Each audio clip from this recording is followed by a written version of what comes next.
It's a tragic ending tonight. In the search for a missing inmate in St. Petersburg, we will reveal the unlikely place her body was found and the lies that led police down the wrong path.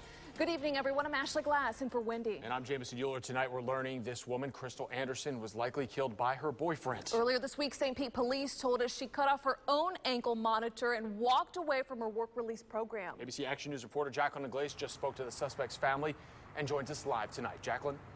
Well, Jameson, huddling inside of this home you see over here was Michael Brown's family. They looked on as SWAT team members surrounded the house next door, his house. They told me that they were texting with him, pleading with him to come out, but he didn't. And they never thought this ordeal would end with two of their loved ones coming out of this home in body bags. I just wish it was all a bad dream, but it's not. Family of Michael Brown say they knew hours before SWAT team members stormed the St. Pete home 34-year-old Crystal Anderson was likely inside and no longer alive. Police say Brown texted family members, confessing he took Anderson's life and then stuffed her in a closet. Nobody deserves this. They just weren't sure if Brown would make it out alive. He didn't. St. Pete police say Brown shot and killed himself and believe he did so because he murdered Anderson Sunday afternoon following an argument. Why he held the body and disposed of the body in the way he did, we'll never know. Anderson, who was on work release, was approved by the Florida Department of Corrections to visit the home. She and Brown shared a 6-year-old son. She was a good mom. On Sunday, her ankle monitor was tampered with, sending corrections officers an alert. Police say Brown cut it off, then called into corrections officers with a fake story, telling them Anderson cut it off herself and then took off in a car.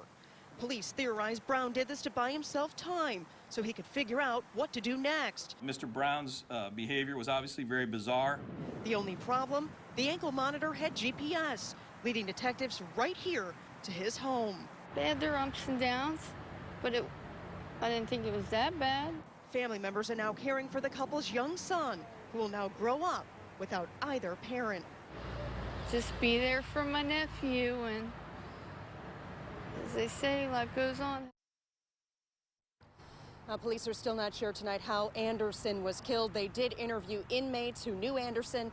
Those inmates claim Anderson confided in them that Brown had been abusive toward her and that Anderson had showed up back at that facility at least once with bruises all over her body. Now, Anderson had been convicted of fraud and just had 5 months left to serve on her sentence. Now, jail officials tonight are calling her a model inmate. We're live in St. Petersburg. Jacqueline Ingles, ABC Action News. Jacqueline, thank you. And as always, we note here, ABC Action News is committed to taking action against domestic violence. If you or someone you know is in a domestic violence situation, you can call the statewide hotline or log on to our ABC Action News domestic violence website. And breaking